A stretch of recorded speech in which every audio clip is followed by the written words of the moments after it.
But wait for this. Any Ritchie Edhouse ultras in the crowd? Yes, I'm going to join in that one. How could you not be? He is enjoying such a sensational time of it at the moment, on the Euro Tour in particular. How on earth do you call this one? This man has come dressed as Ritchie Edhouse. Yes. That is what has happened. He's even got the arm sleeve. Look, Ritchie Edhouse has been playing the best darts of his life for about a 3 or 4 month spell this year. It has got him a debut at the World Match Play.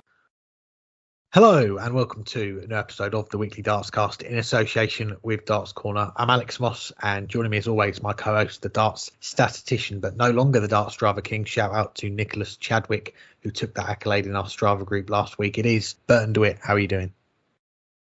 Well, I mean, I was driving for 12 hours on Saturday or 13 hours on Saturday and Sunday, so I think that cost me the 2 days. Otherwise, it was mine. But no, Nick does do a lot of running, and I think he's ran on every continent except Antarctica since I started following him on Strava. So a well-deserved new holder of the belt. But I mean, how can I not be doing excellent? I have a chance to hit my first 240 now that the Quadro board's coming back. But I need to get one more 180 first. So I'll start working on that. How are you, Alex?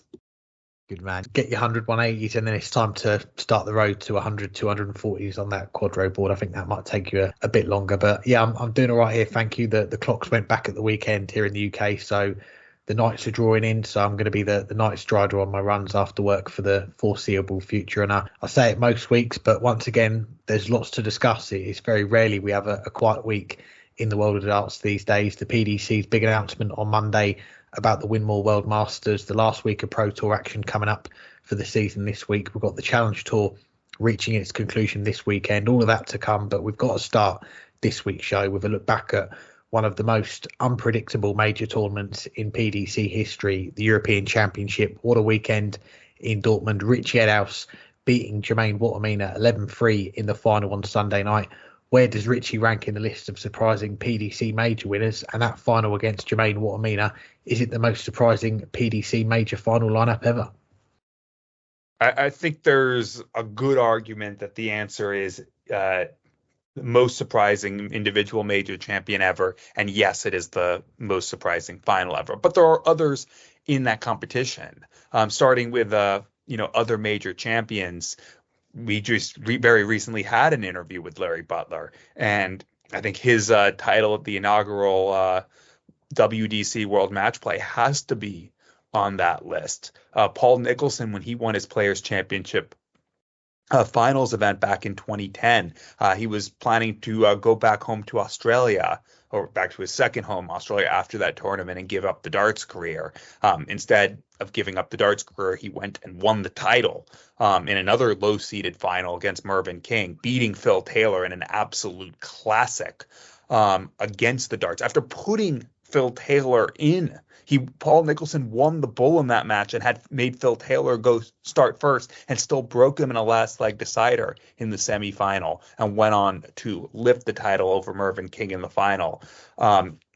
I think he has to be on there considering he was going to retire from the game after the tournament. Instead, he won it and ended up, now being one of the top commentators and going on to have another good 5 years in the PDC. 6 years in the PDC after that. Kevin Painter's Players' Championship final, he hadn't won a title in 5 years, hadn't made it past the last 16 on television in 2 years. You can also obviously throw two from this year, the two Belgians who won it this year. Dimitri van den Berg had been in some poor form prior to the UK Open, but he is a former major champion even before that. And obviously Mike de Decker had never been past the last 32, had only won 4 matches on television in the PDC prior to the World Grand Prix, and he won 5 in the space of a week to win it. All of them are there, but you can't really get past Ritchie Edhouse. And what a weekend it was. Outside the top 32, barely into the top 32 despite winning it. Now, we've been talking about Ritchie Edhouse all year as a player who was on the cusp of winning a title. He was throwing in 100 plus averages for fun in the Euro Tour in the first half of the year, but unquestionably he did take a step backwards after we got past April. There were signs that he was, playing better again over the last month, but there was nothing that made you think he was going to average 109 in his first round like he did against Jan van Veen. There was nothing that made you think that he was going to absolutely bulldoze an on-song Gary Anderson in the quarterfinals like he did, averaging nearly 104. And outside of that, he was pretty darn good in beating a world champion in the second round in Michael Smith in a last leg decider. And then the final session was his weakest, but he was still much the best against both Luke Woodhouse and Jermaine Wadamina. He's a deserved champion based on just, the first first 3 sessions that he played alone. And it might be surprising, but it's not as surprising as the odds indicated, because we knew he was a player that was moving in this direction. As far as the second half of the question goes, the most surprising major final, I was talking about Jermaine Wadamina before the tournament as a player who I think is playing better than he ever had, and he's a player who made it to the top 20 in the world before the pandemic. So yes, it was surprising, but again, a player that was showing that he had that game in him again. The one final that comes to mind that jumped out at me was, in fact, a world final, because it involved a player outside the top 100 and a player who was seemingly on the downswing of his career. And that was the 2008 final between the then twice former world champion John Part and the Karate Kid Kirk Shepard. I think that one has to rank up there and probably on par with this one when you factor in both, the pressure of the world championships, the fact that, you have to get through just to make the finals, best out of 9-set quarterfinal, best out of 11-set semifinal. And Kirk Shepard had nothing on his CV that made you think that he could even get to one of those matches, yet hang with the best players in the world and find a way after surviving countless match starts to get over the line and win them. So just the fact that Kirk Shepard alone getting through to that final, I think, puts that maybe even more surprising than this one. And that's without talking about John Part, who, as I said, was definitely on the downswing before that. It got him back to number 4 in the world. It got him back into the Premier League. But he was down in the 20s heading into that tournament and not showing signs that he was going to be becoming a 3-time world champion. So I think that might be the one that I'll say was a more surprising final. But this one is pretty darn close. Yeah, I've got to say, first of all, we were originally going to record this week's show on a Monday, but I'm glad that we waited an extra 24 hours, because for me anyway, it gave me a bit more time to try and take in the results from the weekend. And I've seen some people on social media saying that it wasn't a surprise that Ritchie Edhouse won the European Championship. Yeah, I mean, I'm an Edhouse fan. I went to the World Match Play in the summer on that Monday night, sat inside the Winter Gardens dressed as Ritchie Edhouse. I had the replica shirt, the mission arm sleeve, the goatee as well. But even the biggest fans of Ritchie Edhouse could never have envisaged him going all the way and lifting the title before a dart was thrown last Thursday. And we did see it just 2 weeks earlier, Mike De Decker winning the World Grand Prix, having never reached the last 16 in a PDC major. Well, Ritchie Edhouse, he was in exactly the same boat. And in fact, when you look at his record on TV, you mentioned about Mike De Decker winning 4 games on TV before that World Grand Prix. Ritchie Edhouse, he was exactly the same. He'd won 4 games in front of the TV cameras in the PDC, and the last of those 4 wins was against Michael Smith, the first round of the Players' Championship finals in 2022. So we're talking almost 2 years ago before his last win in front of the TV cameras. So to do what he did last week, it's an astonishing chain of results to tick off that many milestones in such a short period of time, and even shorter period of time than Mike De Decker did, the World Grand Prix, a week-long event. This one condensed down into 4 days. And I don't want to lean into recency bias here, but I think there is a strong argument for Ritchie Edhouse here being the most surprising major winner in the PDC. Yeah, I think you'd put Mike De Decker up there as well. Before those two, Andrew Gilding at the UK Open last year, Larry Butler, I know you mentioned him as well, the first ever World Match Play winner back in 1994. And as far as the most surprising major final lineup we've had in PDC history, you've got the 2 lowest ranked players before the start of the tournament in the final. Both were outside the top 32. Neither of them had won a PDC senior title before. The closest I could come up with, I had a couple. I had Mark Webster against Kevin Painter, the 2011 Players' Championship finals, but then you've got Webster, a former BDO world champion, Painter, a former world finalist, and the other one, the one that you mentioned, that first world championships at Ali Pali in 2007 leading into 2008, John Part becoming a three-time world champion, beating Kirk Shepherd. And Kirk, I think he's done a lot of the heavy lifting there for me as far as the most surprising major final lineup we've had. And yeah, I think there's a very strong argument for Ritchie Edhouse being that most surprising PDC major winner. He played brilliant all week, and over the course of the 4 days produced some exceptional darts. That 109 average, the first game of the tournament to beat Jan van Veen, the way he finished off Michael Smith those last 2 legs to win it in a decider, then to knock off Gary Anderson in the quarterfinals, and the way he brushed aside Luke Woodhouse and Jermaine Wattimena on that Sunday night.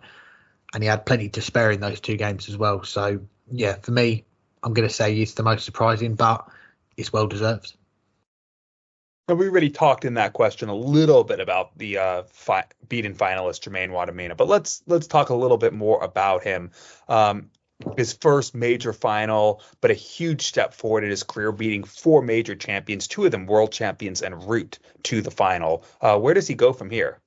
Yeah, it's definitely a huge step forward for Jermaine Wattimena. He's part of the Sportsman Management Company stable, Mac Elkin's group of players, and Mac messaged me after the final and said, I know he lost, but I'm proud of him. And I said, so you should be, because like Ritchie Edhouse, Jermaine, he had a superb tournament. Like Ritchie, didn't have it the easy way. You mentioned there beating those former major champions. It wasn't like the draw opened up for him, was it? He was the one causing the damage in that bottom half of the draw. And we talked about it on last week's show. We were looking ahead to the European Championships, and we were looking at what were the toughest sections of the draw. And our listeners, in our question of the week, they had it split between the second and third quarters. Both those quarters, they're the quarters of the draw that the 2 finalists come through. We had Ritchie Edhouse winning that second quarter, and we had Jermaine Wattimena winning that third quarter. And just looking at Jermaine's run, starting off with that 6-0 whitewash of Peter Wright on the Friday night. Peter, very out of sorts, averaging 74, but Jermaine didn't give him a single chance. Peter didn't have one shot at a double in the entire match. And then the next round, a much closer game with James Wade going all the way to a decider in that 1-2-4 on the ball. It's got to be a contender for check out of the year in our awards come the end of the season.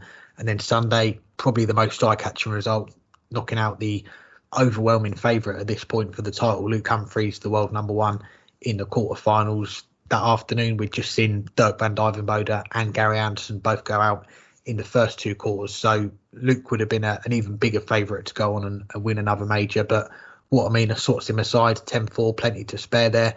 And then another decider in the semis, a gruelling game with Danny Noppert, goes all the way, all 21 legs. Wattimena wins it on throw with a 14 darter, that brilliant 174 set up to leave 32 after 12 darts in the final. I don't want to make excuses for players, and I'm sure Jermaine won't either. He was very gracious in defeat on stage afterwards, but that quick turnaround, I think, from playing that second semi-final that did go to that decider, then coming back out for the final, it did seem to knock the stuffing out of him a little bit. He was 3-2 up at the first break, loses 9 legs on the spin to lose it 11-3. And for both finalists, it was their worst performance of the tournament. Edhouse averaging 90, Wattimena 84. But looking at the bigger picture for Jermaine Wattimena, he had been on the slide for a few years, but you've bigged him up on this show a few times this year, Burton. Has been on his way back and making a major final. There's no bigger sign, is there, other than winning the whole thing. And he's into the Grand Slam. He's heading back towards that top 32, and he'll want to kick on now and prove that this wasn't a one-off. He was very close to the top 16 before. There's still a lot of work for him to do to get back to a position where he can push towards that place in the world rankings. But the top 32, that's got to be the next step for him, and making deep runs in the majors. And who knows, maybe getting his first title in the PDC. Came very close to doing it at the weekend in one of the biggest stages, but it could come this week on the floor, maybe the Euro Tour next year, or maybe one of these majors coming up. Yeah, I fully agree. And I don't know how you can't come out of this weekend with just a ton of respect for Jermaine Wattimena. And I think everyone who watched him did. And, yeah, in the final, he ran out of steam. It was pretty darn clear. He got into that 3-2 lead at the first break, but even then, he didn't look the better player in that first session. But he was 3-2 up. But after that, he seemed like he was out of steam. And that makes sense. He had played the second semifinal. He played a second semifinal that went the full 21 legs, and then had to come back 15, 20 minutes later to play in the biggest match of his career. Was just too much to ask at the time, especially at the end of a very long and grueling weekend. I mentioned in the intro to the question that he had to play 4 former major champions, one former and one current world champion, and route to the final. He had to get through last leg deciders against James Wade and Danny Nalput. He played his just brilliant match against Luke Humphreys. I mean, it was 10-4, but it felt like Luke Humphreys was lucky to win 4 legs. He was absolutely pulverized in that match. It was just an absolute dominant performance. One of the most comprehensive that Luke Humphreys has suffered in quite some time. Jermaine Wadamena was the one who looked like the world champion and world number 1 in it. And that says something, because it wasn't that long ago that Jermaine Wadamena was struggling to qualify for the world championship. It wasn't that long ago that Jermaine Wadamena was looking like he was going to fall precipitously down the rankings, but he steadied that fall. After a few years out of most of the big major events, this year he was able to get himself back into the European Championships off the back of 3 quarterfinals across the year. He's now put himself back, not in the top 32, but moving in that direction. But he needs, to build off of this. He needs to take this and duplicate it on the floor, duplicate it next season in the European Tour again, to make sure that he can get back to the World Match Play and get back to the World Grand Prix. He hasn't been to the Match Play in what will be 4 years next year. He wouldn't have been to the World Grand Prix since 2020. So it's a long time between drinks for him in the really prestigious, smaller events, but it had been 5 years since the last time he made the European Championship before this year. He's now checked that off the to-do list, and he's obviously going to be back in the World Championships for an 11th year in a row. Another thing that you need to make sure you're going to get to if you want to start climbing the rankings again. But I want to say one more thing, because I started it by saying you shouldn't come out of this weekend with anything less than respect for Jermaine. And I think the final, and when Ritchie Edhouse hit the dart to become European champion, sums up Jermaine more than anything. Because throughout much of the final, he clearly looked disappointed in himself and frustrated himself and not happy. But right when Ritchie Edhouse hit the dart to win the title, Jermaine looked happier than anyone, than even Ritchie himself, for Ritchie Edhouse winning the title. He went up and gave him a genuine hug. He gave him a second genuine hug. He made sure the crowd celebrated Ritchie Edhouse and that Ritchie Edhouse had his moment in the sun. And that takes something to do after you've just went and lost a match 11-3, losing the last 9 legs. That, more than anything, I think sums up Jermaine Wadamena. So where does he go from there? Hopefully, then that next step, whether it's on the floor, whether it's in the on the European Tour, whether it's in a major, to winning that first PDC title, because he absolutely deserves one. And I think he absolutely deserves to be the person that gets that moment that he made sure that Ritchie Edhouse enjoyed. And now move on to our first guest on this week's show. He is the marketing director for Winmau and Red Dragon. Here's our chat with Simon Hall. I'm pleased to say we're joined by the marketing director at Red Dragon and Winmau, Simon Hall. Thanks for the time again, Simon. How are you doing? Yeah, very good, thanks. Thanks for having me on. It's always good. I can't remember the last time we caught up. Yeah, it's been a few years, plenty to catch up on, and there's only one place to start, and that is with the PDC's big announcement on Monday, the Masters being rebranded as the Winmau World Masters, a tournament name synonymous with the world of darts. The news, it's received a hugely positive response from what we've seen online. First of all, how pleased have you been with that reaction to the announcement? Yeah, very pleased. The event itself, for as long as I've been in the industry, was known as the Winmau, albeit different sort of conditions and different organisation. However, that feeling around the Winmau and the World Masters remains, and we've always been, hugely grateful for what that tournament brought us as a brand and what we can offer that going forward. And in the press release that the PDC and yourselves, Winmau, put out, the PDC Chief Executive Matt Porter mentioned the idea of bringing back a a World Masters style event under the PDC banner. It had been in discussion ever since the PDC and Winmau began this partnership together in 2022. So talk us through that process, because this has been, two and a half years now in the making to get to this point? Yeah, and I think it's not always continuous. It's just an idea that hatches and something that you look at and think, could it be something that could come back, and when is that timing right to do it? And with darts being in such a growth phase, it's been a hard and long process, really, if you like, to come to fruition. And there's a lot of things to take into account when you're thinking of moving into an event sponsor and bringing something back as iconic as the Winmau World Masters. So yeah, it's been something everyone's really behind, but it's a very complex process.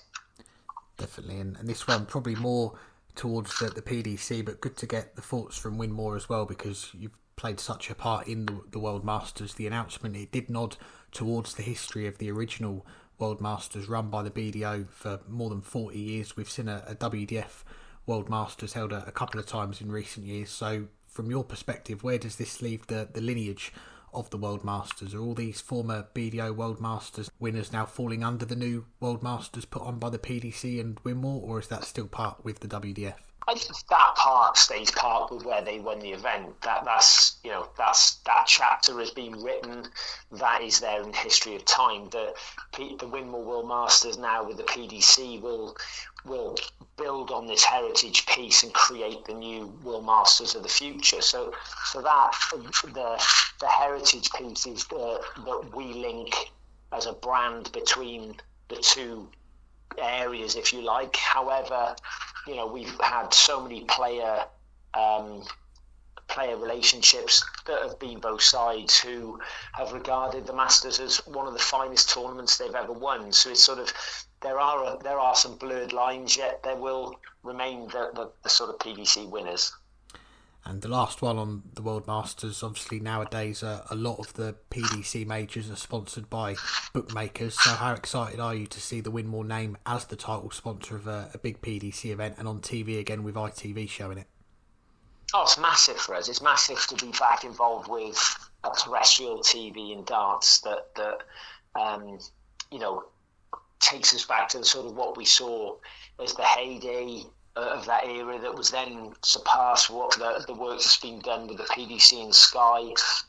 So to see our name back at a tournament just shows our intention within how we want to help continue to grow the sport and grow that sport globally with the PDC. And this stepping stone that's what this is about. This is about offering as much opportunity as we can in the sport and the space for people to push on, and look to aspire to winning the World Masters. That's great to see. And moving on from the World Masters, as I mentioned, lots to catch up with you on. I had a look back earlier, the last time you chatted with either myself or Burton, December 2021, the Blade 6 dartboard had just been released, and we've seen a lot of it on our screens in the 3 years since then, thanks to the deal with the PDC taking over as their equipment supplier in early 2022. Just take us back to the days before that news was released, because I'm guessing that was very exciting times for Winmau. Yeah, massively, and again, a lot of work went into that to help that partnership develop, and it's something that's been worked on for a long time. We wanted to have that, so to have that announcement and subsequently work with the PDC and see how fast moving, progressive, and how much they want to see the sport grow. It's been massive for us. It's a steep learning curve as well. They're very, very clear in what they want, what they see, and it's been a real privilege to be working with them since that time. And the first PDC event on TV we saw the Blade 6 used for, it was the opening night of the Premier League in 2022. As a Welshman yourself, an even prouder moment with it being in Cardiff. You've been with Nador for 20 plus years now, but that must rank right up there for you. Yeah, massive, and we had quite a few players there at the launch. It was tremendous, and we were very lucky that it fell in Cardiff. Whilst we're massively proud Welsh, we're globally darts as well. So it's just that to see the board going out there on TV, it was exceptionally stressful for the, all of a sudden you think it's plain sailing, but once your product's up there, once the world's watching it, the engineers that put so much work into the products and the development, they were on tender hooks. So, to see things go as smoothly as they have is testament to our massively great engineering team, really. And, you could say we got the easy bit, they get the hard bit. Definitely. Well, this is the third year now that the PDC have been using the Blade 6 and been working with Winmau. I'm sure it runs like clockwork now, supplying them with all the equipment they need. But how does it work, the logistics side of things, making sure that Winmau get all the boards to all the PDC events? The back-end logistics is extremely complicated. So we ran the PDC qualifiers in Africa. That took months, and even though we've got a factory there, it took time you've got customs, then you've got New Zealand, you've got Asia. The PDC and the PDC logistics, that part is really, really complex, and the guys that pick that up here, again, they always make sure they're there on time and as much as anything at the right quality as well. And away from the deal with the PDC, obviously Winmau and Red Dragon are a big part of the brands, is sponsoring some of the top players in the world. With the Red Dragon stable, you've got the player who is at the top of the darts world right now in Luke Humphries. Just talk to us about his rise over the years, and obviously the last 12 months picking up all those major titles, becoming world champion and world number one. Well, Luke's been with us, I believe, over 9 years. He came to us as a very fresh-faced youngster with somebody with a dream who has always thought and said he'd be a world champion, and his belief has shown out. We backed that belief with him. We've signed contracts over the years that have progressed with him as he's progressed. So to see him actually achieve what he set out to in the way he has is pretty breathtaking. And Luke is a very as somebody who knows his own game and has continued to deliver, but by progressively doing it, not just, there was nothing overnight about it. He probably has spent a long time, way too long, under the radar in many people's views. So for him to achieve what he has, especially in the modern game, with the standard, is just unbelievable, and a huge credit to him and the work he's put in over, certainly over the last 15 years, really.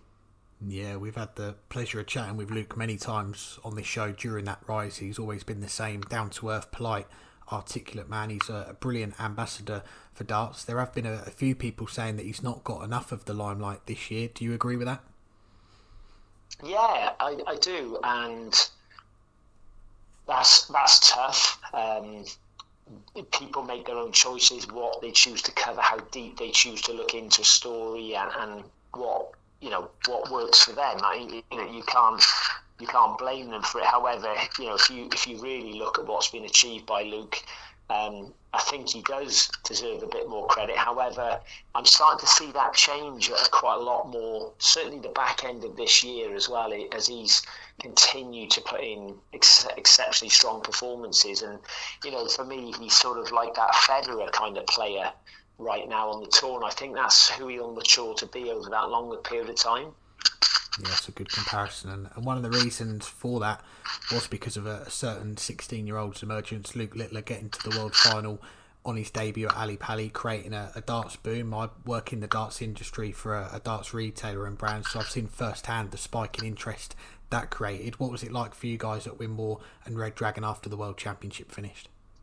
Well, I think we'd started to see a lot of this steady growth, because I think that not enough people ask the question is, why did he take up the game when he was, I don't know how young he was when he started, but he took up the game for a reason, for the things he saw, for what he saw he could be, for the people around him, the excitement. And, we've been involved, the PDC been involved, a lot of people, JDC massively involved in improving the environment. And so to see someone come through that system that has modernised effectively in less than the last 10 years was, nothing short of phenomenal. And yeah, it has had a massive boost. However, if good to see that the work being done has rewarded the sport with the media coverage it's now got, and it rightly deserves as well. I don't think I've met anyone from what we say the new audiences, and that includes my own daughters and my wife, that once they're into darts, they just find it's so exciting. It's something that captures the imagination. And so I think what's happened now, and there was also on the back of that, there was the sort of spike with people in COVID playing. They've continued to play because they love the sport. So yeah, it's in a very good place. Yeah. Great to see. And the Winmau Blade 6 dartboard, that was front and centre for that event at Ali Pali. A lot of eyes on the brand and the product, but I know you guys are always looking to improve, so we've got to ask you about the Blade 7. Are we close to a new board, or is it still in development? I think the engineers keep everything close to their chest in terms of what they're working on. I'd like to think they've got something up their sleeve at some point, but it's very hard to improve on something that is very, very close to perfect. Nothing's ever perfect, we know that, and there's the marginal gains around the edges are what take an incredible amount of work. So we're always constantly testing our product, looking for ways we can improve. So I don't have any dates, but I know the whole business, the whole company is of that sort of day by day improvement in everything we can do. So hopefully something could be coming out. We don't know. We'll keep an eye out for that. Well, we've got to talk about the Red Dragon Champion of Champions as well. Nick Kenny was the winner this year. The event is played under the old News of the World format, every match the best of 3 legs. Just talk to us about how that event has grown over the years. Yeah, well, that was from our passion to bring back what was one of the original majors of the sport in the News of the World, and that format where essentially that morphed into the World Championship really, but that best of 3 is such a leveler, and it's created so much excitement so quickly in games that we wanted to bring that back. We wanted it to be a community build from the grassroots up, which it has been for the last. Obviously, you've missed COVID, but every year 6,000 players get involved to get to those finals, playing multiple qualifiers. So for Nick Kenny, who slightly funny story. Nick came into us a good few years ago now, maybe it could be as many as 10, I can't remember.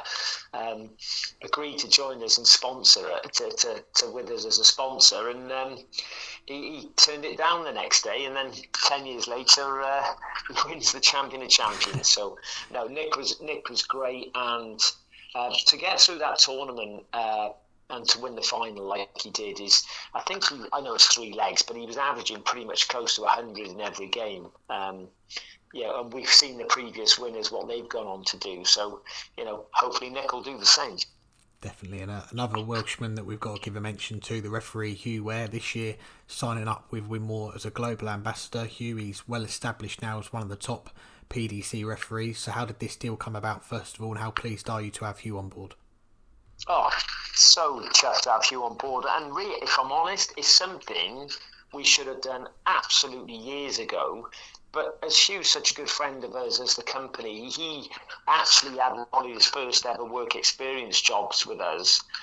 We were trying to work out how long ago. It was like 15 years ago. Blimey.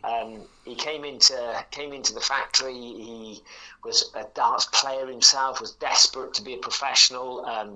We got him a game with Simon Whitlock. He did a fundraiser, an exhibition. And so really, we worked with Hugh directly for like 15 years, and it didn't... And as it's changed, it's kind of, we've gone, well, hang on a minute, we need to reflect that. And Hugh is a great ambassador for the sport. His passion for the game is incredible. And just that sense of humour he brings to it and the different angle, it's great. And so, yeah, we're very much looking forward to working with Hugh and our partners as well. Yes, well deserved. And we've got a couple of listener questions before we finish up. The first one comes from Kurt, who asks, how much has darts marketing changed since you first started to now? The methods have changed in terms of where the audience is and the eyeballs are. The principles of marketing haven't changed, in that you have to have essentially that marketing mix has to be very good in every area. So you have to have that really strong engineering, product design, cost management, supplier, those things. What it has kind of, ironically, it's a little bit more like an old-fashioned method that people say would go to the butchers 50 years ago, and there's 3 butchers in a shop, and the word of mouth was quickly used. So word of mouth now has just changed to digital. So whilst it's changed digitally, a lot of the principles have remained the same, and that's where we haven't changed. We have just focused on, we're a very product-driven company, and a darts growth driven company as well. So yeah, a bit complicated, but I hope you get the gist. I'm sure he will. And our last listener question from Byron says, can you release the Dennis Priestley shirt again, please, and more Bobby George items? Yeah, Dennis goes in cycles. You get people who see the shirt. When the first run of shirts we did sold out quickly. Then we had a run that just hung around for ages. Then we got some back in that went quickly. So it's been in a cycle. So I'm not sure what effect Dennis has and how he does it. But if Dennis can tell us the secret to the cycle, we'll no doubt bring it back. Bobby George is, Bobby's he was at the Champion of Champions. He's still one of life's most phenomenal characters in what he's done, what he achieved, and how he is with just people still. He hasn't changed in the 20 odd years I've known him. He's just darts mad, open. He is who he is, and he's just, and so I'm sure he's got some new darts. I'm not sure if we've launched them yet, but he's such a character, Bob, yeah. And finally, before we let you go, looking ahead, we're now coming into the peak season for darts brands manufacturers with Ali Pally not far away. Is there anything our listeners should keep an eye out for Winmau and Red Dragon before the end of the year? Yeah, we got a launch on the 12th of November, the public launch for Winmau, and then early December we go with Red Dragon. Every year launches are they're really tough. The product process and new product cycle is very hard, because the bar gets set high every year. So yeah, we're looking to come to the market on 12th of November, the next one. Yeah. Excellent. Well, we look forward to that. Simon, it's always great to get you on the show and catch up. Keep up the great work you guys are doing, and we wish you all the best for the rest of the year. Thanks, guys, and thanks to all the listeners who've put up to listening to me. Thanks again to Simon for joining us. Now continuing our look back at the European Championship, and there was plenty of words said over the weekend in the post-match press conferences, and one that really stood out was from Gary Anderson, who suggested at the weekend that the European Tour prize money should not go towards the main Order of Merit in the PDC. Do you agree or disagree? I'll give you one guess, and if you guess wrong, I quit the show. Let's go with disagree. I thought you were going to try to use that as a way to get me off the show. No, I obviously disagree with this. Bizarre comments. Well, I guess I can't even call it bizarre comments, because we know that Gary Anderson isn't a fan of the European Tour. He is probably the only person on this planet who's not a fan of the European Tour. Well, there might be a couple others, but we know he's not a fan. And I can't see the logic behind it not counting in the rankings. It's just, I don't even know if it's sour grapes. He won half of the European Tour events he went to this year. He just doesn't want to do it, and he doesn't want his ranking to be affected by it. Because if you take the European Tour off the Order of Merit, then probably Gary would have never dropped out of the top 16. But 7 years of not going to the European Tour and another 2 years of barely going to it has meant that he's not picked up those events, and over time that's led to his ranking going down. It meant until this year him not qualifying for the European Championship for the better part of a decade, and it even put him in jeopardy last year of failing to qualify for the World Match Play. He got enough done once he started going, and won quite a bit on the floor as well, but that was in jeopardy, and a large part of that is because of how much importance is on the European Tour, because winning one of these is £30,000. Just getting to it is 2 wins on the Pro Tour, and the money can pick up much quicker through a couple wins on the European Tour than it will through even making a board final or even a quarterfinal in a Players' Championship event. But it should count because these are important events. These are the building blocks for not just getting to the major events, but to getting that experience.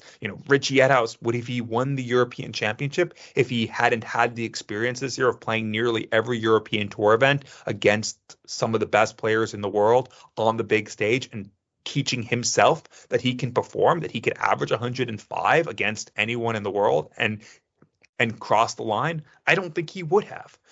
He had a lot of growth to do as a player, and the European Tour is what did that.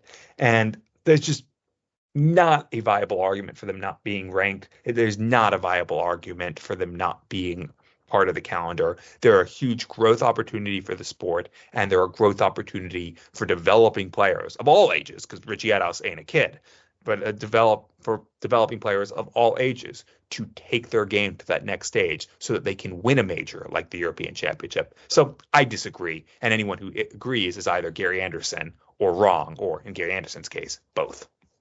Well, before I get into my comments on this, I did go and crunch the numbers. I've taken off prize money won on the European Tour last year and this year for the top 40 players. So, Burton, I'll give you a chance to have a guess here. Where do you reckon Gary Anderson would be ranked with all that money taken off?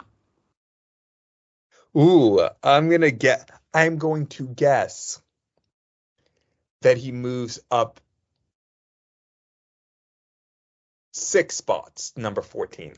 Oh, very close. He would be number 13 in the rankings with all that prize money taken off. So that's, you can see why Gary's going with this argument. And a lot of things that Gary Anderson does come out with in his post-match press conferences, they are always worth watching. But for me, I don't agree with this. I do agree with his comments that he said about the media coverage surrounding Luke Littler, and we saw that last week, didn't we? The headline with the Daily Mail, Luke Littler loses again to a former butcher, Andrew Gilding, was just unnecessary stuff from them. So, I agree with Gary for that. But as far as taking the Euro Tour money off the main Order of Merit, for me, I think it's a non-starter. And I mentioned Gary there.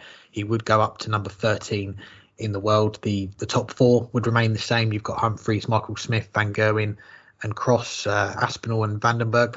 They'd be up to number 5 and number 7. I think they climb 3 places each. Stephen Bunting, Chris Dobey, they'd both go up a couple of places into the top 10. Dave Chisnall, he's the one that would suffer the most. I don't know if he's gone off Gary Anderson's Christmas card list for this year, but he would drop from number 5 in the world as he is now to number 16 and only inside the top 16 by $3,500. Chizzy, he's banked more than 200 grand on the Euro Tour over the last 2 years, won quite a few titles on that tour for the last couple of years as well. But Peter Wright, he'd be outside the top 16. He'd be at number 20, and he's won a Euro Tour in each of the last 2 years. He's won over 100 grand. A quarter of his prize money has come from the Euro Tour these last couple of years. And one last player to mention, Martin Schindler, 2 Euro Tour titles this year.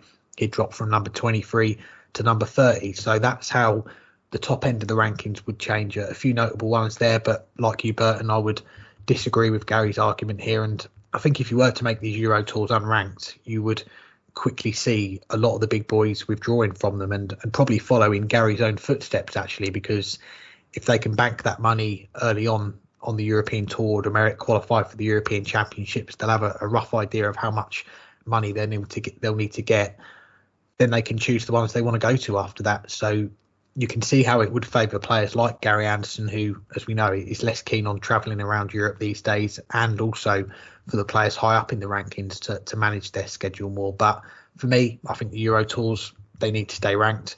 Just from that current top 40, the amount of prize money they've won on the Euro Tour the last 2 years. And if anything, the PDC, as we've seen recently, they want to add to what the players are earning on the rankings. We've seen that next year, the Masters is going to be ranked. We'll touch on that in a moment.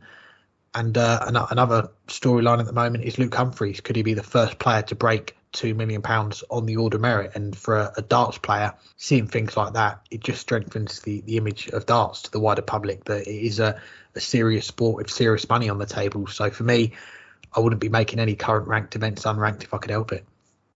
Well, I should have guessed 13 because I'm going to the ice hockey game tonight, and I'm actually wearing the jersey of a player number 13. So it was written in the hockey gods, but I didn't think to look at my own shirt to make my guess.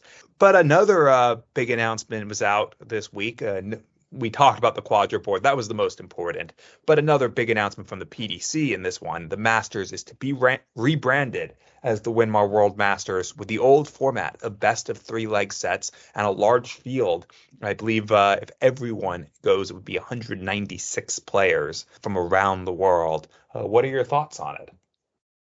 Yeah, big news yesterday when we're recording this. Lots to unpack here, and we probably could spend a good 15-20 minutes just dissecting this announcement from the PDC, and I'll start off with the good points, and there are lots of them. The PDC Masters undergoing this revamp, it's turned it from a tournament that was quite low down on the pecking order in terms of prestige and relevance to one that all of a sudden becomes very exciting, and an event that has got a lot of darts fans excited to watch it next year. And I like the fact that we've got all the tour card holders involved. We've got players from the secondary and affiliate PDC tours. That's a big plus for me. And that first day of the Masters now, it is going to be away from the ITV cameras, but some of it is going to be streamed, and you'd assume all of it will be on Dart Connect. So that's a must watch or a must follow day of darts. You're going to see hundreds of matches, hundreds of players in action on that first day, all trying to make it through to the TV stages. You've got the format as well, the best of 3 legs per set. It's a format I'm glad we're seeing back now as well. It's a format that is synonymous with the World Masters, and it was a real shame that the WDF dropped it from the format when they brought back the World Masters a couple of years ago. They turned it all into leg play, and I know a lot of our listeners, they've been asking for more set play in the PDC. Well, we've got it here, and it's a unique format that we otherwise don't see anymore on TV. So that's another plus for me. As far as the structure of this event, the top 24 players in the world all getting that bye to the last 32. For me, I would have made it the top 16 and had an even split of automatic spots and qualifier spots, but I can see why they've done it that way. You want to guarantee as many big names on TV on that Thursday or Friday, whenever it starts, and having the top 24, it just gives you that little bit of extra leeway. You look at players that are going to be ranked between 17 and 24 on that post-Ali Pally Order of Merit at the moment. You've got Gary Anderson, who we just spoke about, Josh Rock, Martin Schindler, Dimitri Vandenberg, Andrew Gilding, of course. So, it just gives a bit more leeway for those players to be involved and be in front of the cameras. My only gripe is with the name, the Winmau World Masters, and the announcement showing the old clips of the World Masters, mentioning the old winners from the BDO days. For me, it feels like the PDC are trying to buy the history of this tournament and add it onto their own Masters, and that doesn't sit well with me. It's got the same name, but the PDC, they can't buy that history of the BDO and pass it off as their own, and that they're saving the World Masters from not being around anymore. This event is going to be known as the Winmau World Masters. They are the sponsor, but it is a continuation of the PDC Masters, and it's adopted the format of the old World Masters with the best of 3 legs a set. That's it. All the former winners of the World Masters from the BDO days, the Eric Bristows, the Bob Andersons, Martin Adams, that should be associated with this new Winmau World Masters. The WDF World Masters, that is the continuation of that event, and whether you like it or not, whether it's still got the same identity as the BDO one, it hasn't got the format anymore, it hasn't got the TV coverage, the big names, but no TV coverage or promotion is going to change that at the end of the day. It is always going to be with the BDO, it is going to carry on with the WDF. So I think, take that side away from it. It's a very exciting announcement, and for a lot of players, it's a very exciting start to the new season. They're going to get a chance to play in this major event. It's not common. It might be not ever where I have said this about a PDC announcement, but I have no complaints. Job well done. I think this is just absolutely fantastic. And you raise some good points. So, the PDC is trying to buy the history of an event that predates the PDC by nearly 2 decades. And they don't actually, the history's not actually being brought with it. And it is really a different event. But that doesn't change the fact that they are making it, in essence, that same event. It might not have the continuity, but it is the spiritual replacement with what is now being done. And the World Masters always was a changing and evolving event. The best of 3 leg sets thing was traditional to it, but at one point some of the players had buys until the last 32. So when Stephen Bunting famously won it without dropping a set, which is an absolutely absurd accomplishment when you factor in that these are best of 3 leg sets, which means at no point during the tournament did he lose 2 out of 3 legs at the beginning of a set, because that would be a set lost. He never even lost consecutive legs the entire tournament. That would mean it borders on the farcical to think someone could do that, but he started in the last 32. He didn't have to go from the early rounds. Other times, everyone was entering from the very beginning. So, in order to win it, even as the number 1 seed, you might have to win 7, 8, 9, 10 matches. So it is an event that changed. But the PDC, they figured out how they wanted to put this together, and having it so that the top 24 in the world have that bye to the last 32, I think is perfectly justifiable. And to then open it up to everyone else, whether you're the number 25th ranked player in the world, or whether you're the last qualifier from the CDC tour, you have that same chance to get through and join those top 24 players in the last 32. I think it is a great thing. I think it's going to be an event that has suddenly gone from just being one of the televised events to probably unquestionably the premier event on ITV. And maybe has now even replaced the UK Open in that listing of most important and biggest events that the PDC puts on. I think it probably has now, which is why I think it is the premier event on ITV now. And that's because it is unique, it is different, and it has a history, even if that is somewhat artificially created, that ties it back to a bygone era that will never come back again. I think this was fantastic. I'm really looking forward to it. This is, as I said at the beginning, job well done. I have no complaints. Maybe it's, there's still room to grow it. There's still room to invite more players as there become more tours. There's now PDC affiliated events going on in South and Central America and the Caribbean. There's the African tour that's coming up. I don't think those tours are there yet, but I think that's something to strive for, to be able to bring more players in. But that's for future growth. That's not a critique of it right now. I think right now, this is exactly the way it should be. And job well done, PDC.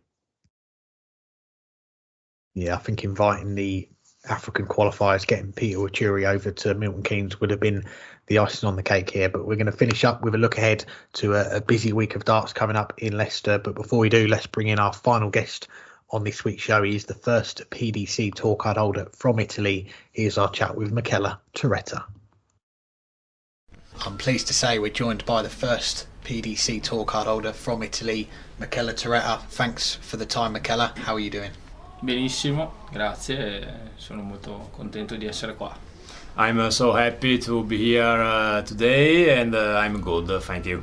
Well, it's great to chat, and Marco, thanks for helping with the translations. We're talking just before the Players' Championships in Wigan, events 27 and 28 of the season. How are you feeling about your game heading into those events?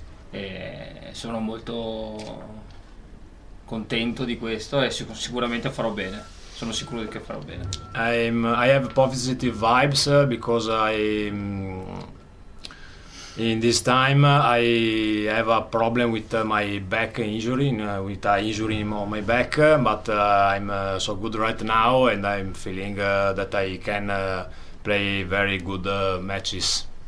Glad to hear. And this is your first year on the PDC tour. Let's go back to Q School. When you won your tour card, going into the last day, you had 2 points. At the start of that last day, did you think you could still get a tour card? Sì, perché era il mio obiettivo e ci ho provato fino all'ultimo e ce l'ho fatta. I believe in myself, and I produced the result that I dream, and I work so hard to do it, and yes, I believe in that. And that last day of Q School, you went to the semi-finals, you got 4 more points. two games that I wanted to mention. The last 16 against Patrick Tringler, the quarterfinals against Paul Kroner, two very close games, but you won them both with a 14 dart leg. How pleased were you to produce that level when you needed it the most? Tanto, perché vuol dire che tutto l'allenamento che ho fatto a casa per riuscire a portare a casa quelle partite ha dato i suoi frutti. It's important because all the training that I do at home, I can demonstrate that the work so hard permit me to reach my dream. Back in 2018, you come very close to getting a tour card at Q School. You were 1 point off the Order of Merit. So what was that moment like when you found out that you had done enough at Q School this year to get that tour card? Beh, quando l'ultimo giorno ho battuto Patrick Tringler, che sapevo che poi mi mancava una partita ed ero fiducioso, da lì ho capito che potevo farcela. In the last day when I beat Patrick Tringler, I believe in myself, and my first things was I can do it. And you finished 12th on that Q School Order of Merit. The top 13 all got tour cards. What was the pressure like in those last games, knowing that you were getting close to a tour card? È stato proprio bello perché non l'avevo la pressione. It was so good because I never sent on me the pressure. Perché era una cosa che proprio volevo. It was things that I want at all cost. And you made history as well, the first player from Italy to have a tour card. What does that achievement mean to you? Beh, sta significato tantissimo perché mi sta cambiando la vita piano piano, nelle difficoltà e nelle gioie, insomma, e comunque essere anche come si può dire, un apriporta per tutti gli italiani che ci devono credere che si può fare, insomma. I pray for I pray to be the first but not the last Italian that plays in these types of tournament. La parte iniziale me la sono dimenticata. Cos'è che era? Aspetta. Cosa significa per te questo traguardo? Mi ha cambiato la vita in bene e anche nel male, però it changed my life in bad and in good. Well, speaking of Italian darts, the PDC World Cup, you made your debut in 2021. What do you remember about that first time playing on the big stage? Là è stato... l'esperienza è stata bellissima comunque. È stata una grande sconfitta purtroppo e non sono riuscito a essere me stesso, non ho capito più o meno cosa stava succedendo, è stata una cosa... It was a big loss for the Italian team. I can't do my best, but it was my first experience, and it's okay because I play a lot to improve my level in other times. Yeah, 2 years later you teamed up with Massimo Dante at the World Cup and you two got Italy's first win in the World Cup. How special was that moment? Tantissimo, tantissimo, perché Massimo è il mio grande amico ed è stato proprio bello averlo fatto con lui, perché comunque è una persona molto carismatica e per il mondo delle freccette anche italiane un personaggio come lui fa bene e sono stato proprio contento di averlo fatto con lui. Massimo is one of my best friend, and I'm so happy to reach a moment like this with him, and it's unbelievable the moment we can't describe them. And at this year's World Cup, it was you and Massimo Dalla Rosa. You went even further to the quarterfinals, knocking out Australia in a last leg, just losing out to Belgium. What are your memories of this weekend, the World Cup this year? Beh, i ricordi comunque sono sempre speciali, perché comunque c'era anche Massimo con noi da caricatore, come si può dire, motivatore, e poi Massimo Dalla Rosa comunque è sempre un mio grande amico, è da anni che giochiamo insieme, dunque è stato anche lì super speciale. però siamo tornati a casa con un po' di rammarico. It was a very special moment because also Massimo Dalla Rosa is my big friend and Massimo, c'era anche Massimo. Massimo Dante was here with us, and was very important for us have him on with we, and is a very very big moment for the entire Italians movements. But we return to home with non so come si dice. We think that we can do better. Definitely agree with that, and we've seen the PDC offering Italian commentary on some events this year, the World Grand Prix, the World Match Play. What's the interest been like in darts this year in Italy with the success that you've had and with Massimo at the World Cup as well? Beh, cosa abbiamo fatto? Io ho continuato la strada con il Championship, lui adesso proverà a fare la Q-School e speriamo che prenda anche lui la Tourcar, così almeno andiamo insieme a giocare. In my opinion, the fact that I reached the Pro Tour improve the movement in Italian. And after the World Cup, I continue to play the Player Championship and the other tournaments. And Massimo is going to be part of the Q-School in January this year. Excellent. Look forward to seeing how he gets on. And it may be too soon to be talking about a Euro Tour in Italy, but what would the interest be like in maybe an exhibition in Italy, bringing over some of the top players to play against yourself and other Italians? Could that happen in the future?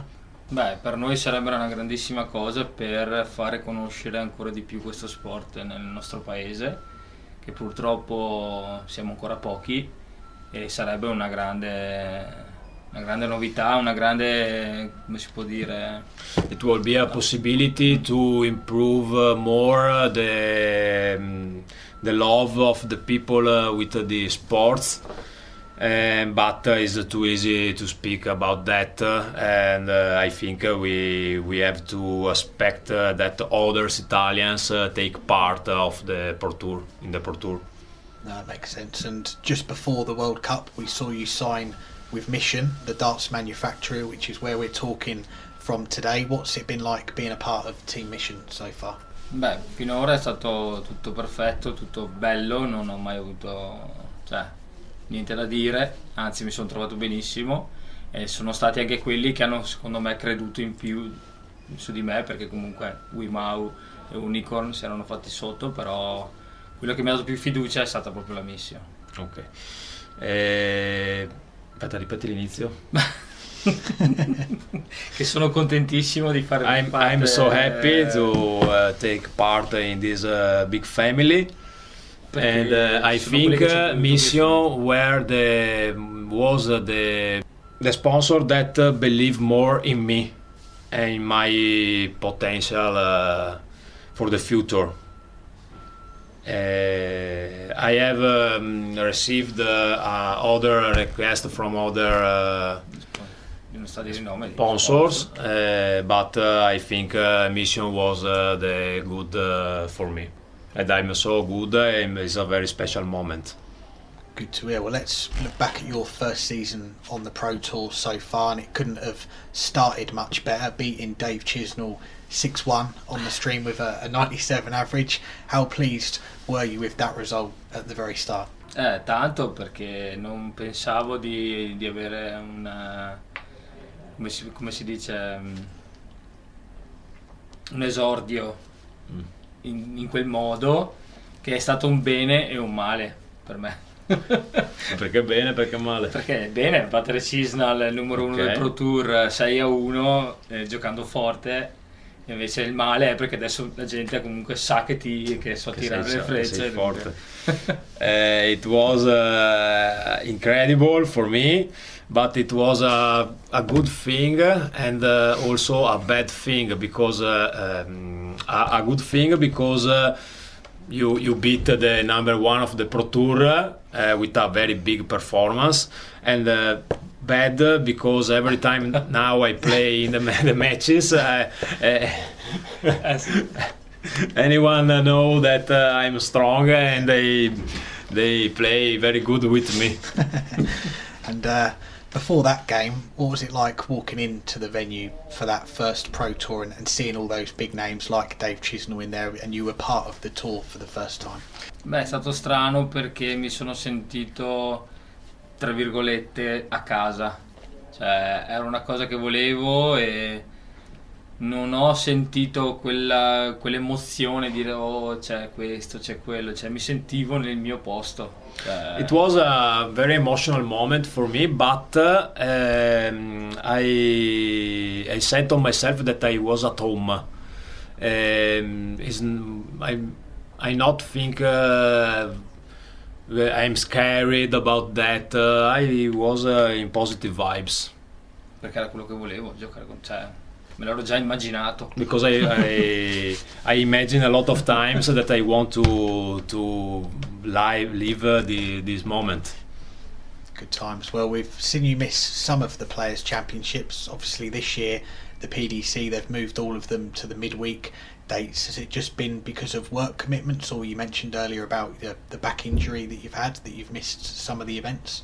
È stato il lavoro, perché con quel lavoro devo usare le mie ferie, non mi ha aiutato in nessun modo a livello sponsorizzativo, dunque ho dovuto gestire.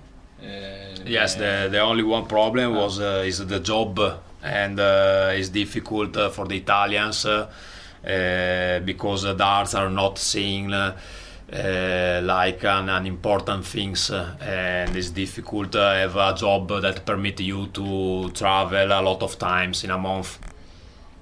No, that makes sense. And when we're talking, there's still 4 Players' Championships. You've got the Grand Slam World Championship qualifiers left to play this year, but as you look back on this first year, what would you say you've learned from playing on the tour so far? Beh, ho imparato molto perché ho capito cioè, cose che non sapevo di me in senso negativo, cioè da poi studiare e lavorarci sopra, e positivo perché comunque ho fatto vedere degli sprazzi che so giocare a freccette, cioè posso essere competitivo contro tutti.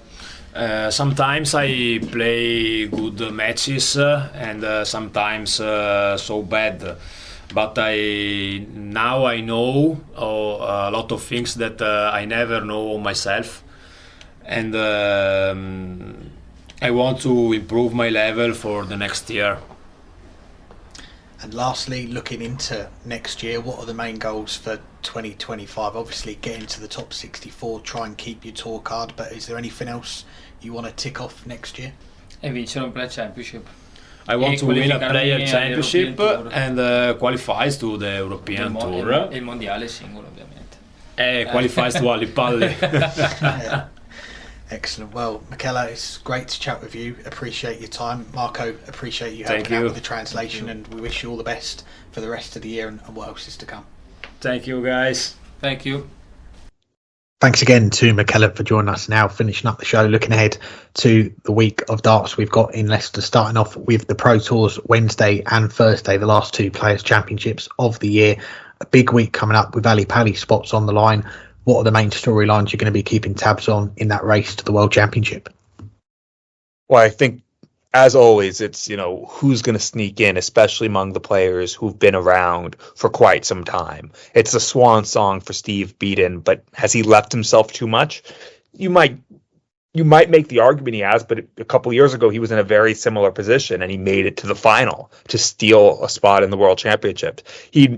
A run to the final on either day will probably get him there. A run to the semifinal plus maybe a win or 2 on the other day would also probably get him there. So it's not inconceivable, especially considering fairly recently he did make a semifinal, but he's left himself a lot of work to do and only 2 days to do it. He needs to make up 3,750 pounds on Mickey Mansell, and likely it'll be even more than that because you've got to expect someone to win at least a match on one of the days around then. So Beaton has a lot of work to do in his Swan Song World Championships.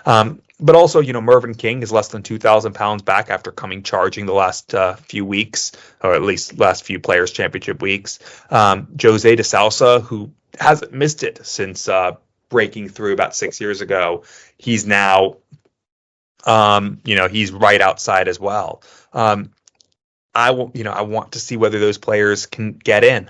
But then there's also players who are just hanging in. I have a Robert Owen shirt. I wore it to the U.S. Darts Masters. I'd like to see him qualify by right for the first time. He did qualify through the Challenge Tour once before. He's just hanging on. As are, some players who, if they miss out, could find their tour cards in jeopardy. Players like, they're in jeopardy even if they make it. Players like Ryan Meikle, who's just barely in the field as things currently stand. He's just 1,500 pounds clear. It's going to be a very interesting couple of days, but I'm going to end where I began, and that's with Steve Beaton. That's the only thing I'm going to be looking for. Not to diminish how important this is for everyone who's trying to get in, but it's Steve Beaton. This is his last World Championships, and it would be a shame if he misses out. Granted, he'll have another chance. He could always do enough. He could always come through the Grand Slam qualifiers and win the Grand Slam and move into the top 32. He could always win through the PDPA qualifier. There are other routes for him to get in, but the easiest or the most likely would be him to make a big run, and that's what I'm going to be having my fingers, toes, and everything else I can think of crossed for. Yeah, I'm with you there. I think when you look at the main storylines for this week, the last lot of Pro Tours of the season, the name that does come to mind straight away is Steve Beaton. It is his final year on the tour. We've known that for quite some time. He said it would be his last season in the PDC, and whether he stays in that top 64, he finishes outside of it, this is going to be it for him. So, yeah, we're all hoping that he's going to do enough to get to Ali Pali and have the send-off. I think pretty much all of our listeners listening would love him to have. We don't want him to have his last PDC event be the World Championship qualifiers, the old PDPA qualifiers as it used to be called. So yeah, fingers crossed for Stevie. He can get the job done over the next few days and get into that top 32 on the Pro Tour. Aside from Steve Beaton, we spoke about him last week after he got that very last minute call up to play on the Euro Tour. Mike Kivenhoven, just for making it over to Prague, he picked up his prize money. He didn't pick up his darts from the flight. They got lost, but he still got the prize money, and that put him just £250 off the Pro Tour spot. So he's right in the mix. Jose de Sousa, a player that you mentioned, currently the highest ranked player not set to qualify for the World Championship. I think the only player in the top 50, not Ali Pali at the moment. But looking at the last Players Championships a couple of weeks ago now, the 108 average against Mensa Sudovic, a quarter-final run in the 28th Players Championship, the most recent one. So that the signs are there that he could have a couple of good days here and get himself into the spots. And you mentioned about the race to keep tour cards. That ramps up at this time of year as well. And one name that stands out for me is Mervyn King, outside the World Championship spots right now. He missed the World Championship last year. It ended a 27 consecutive year run of qualifying for a World Championship, either in the BDO or the PDC. And we've seen it before with players missing the Worlds 1 year.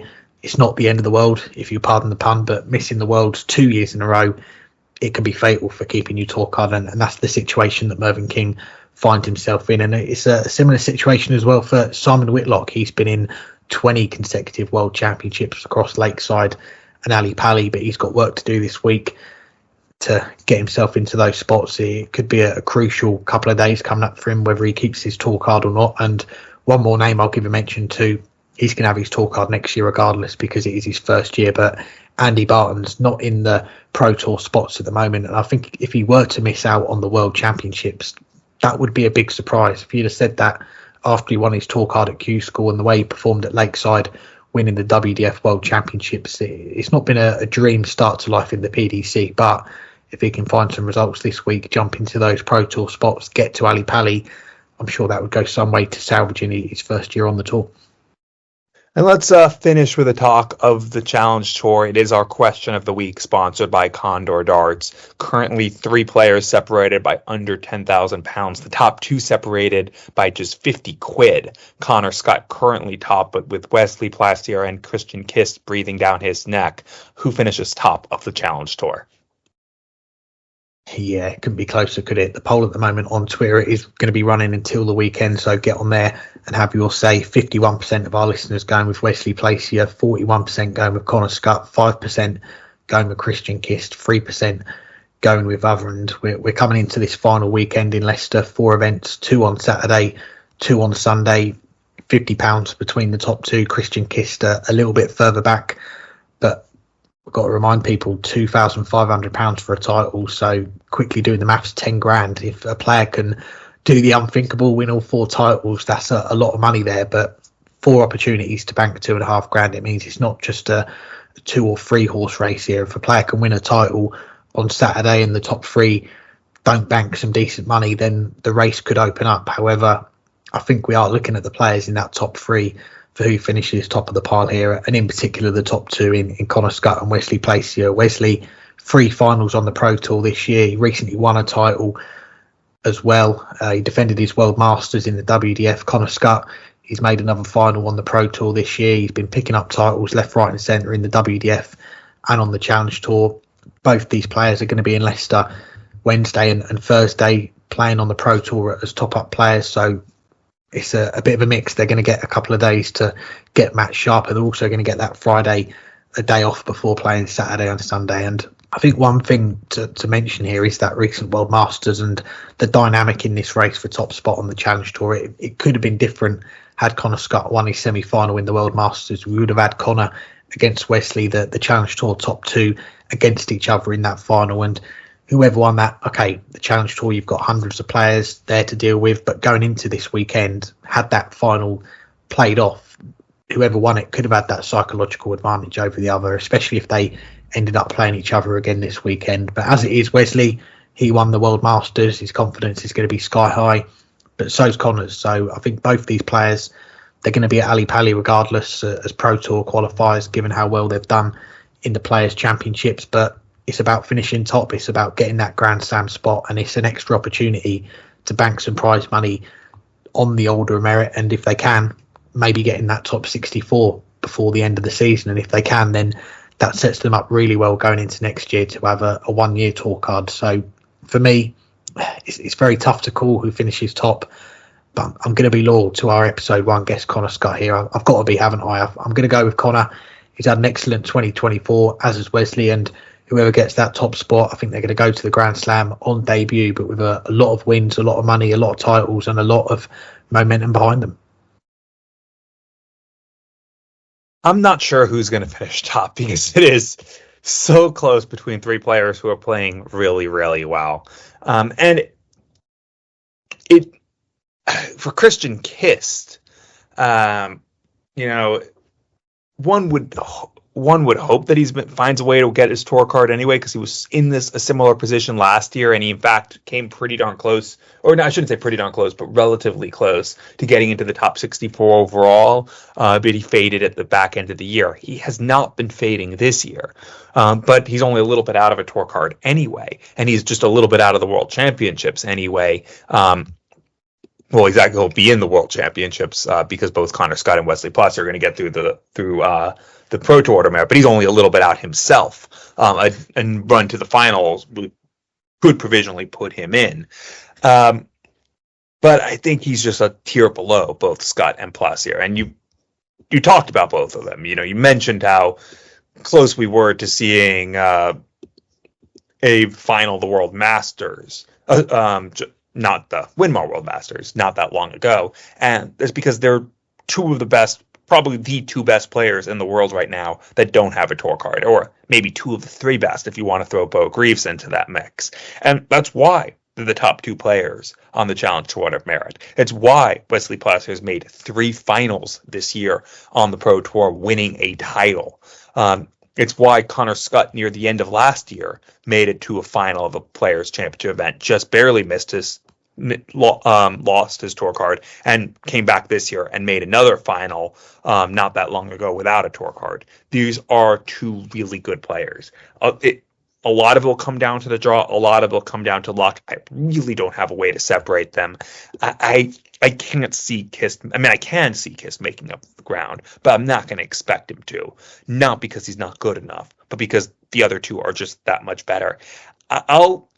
I'll go with Placier to get the nod. I'll go with him to just nip Scott in the end, which will get him to the Grand Slam, and it'll put him just that little bit closer to getting to the top 64 overall. And Christian Kiss certainly won't complain if Wesley Placier or Connor Scott get to the top 64, because as long as he holds third, then that means a tour card or 2-year tour card for him, and it's far from unlikely for that to happen. So I'll go Placier to get it, Scott second, Kiss third, and that's not a bad set of medals at the end of the day. Anything else for this week? Well, I've got to say, just off the back of that, Christian Kiss is going to be very happy, because if we're backing Connor Scott and Wesley Placier based on our tips, that means that Christian Kiss will win the Challenge Tour this weekend. But aside from that, got to say thank you to our guests for joining us, to Simon and Michele for their time. Thank you to our sponsors, to Darts Corner, Condor Darts and Quiff, for their continued support of the show.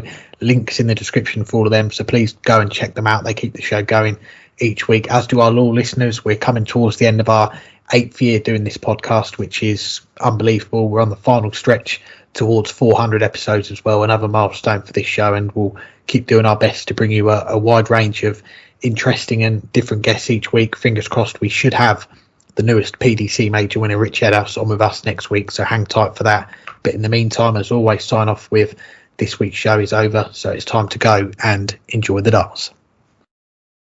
Yeah, there's no time to hang tight this week with those Players' Championship events forthcoming. So I will leave it at that. We'll be back next week with the field for the World Championships, not necessarily set, but as close as it comes to being set, because you'd have to have someone sneak into the top 32 who was not qualified to upset things. So we'll have a lot to talk about. We'll have a lot to look forward to.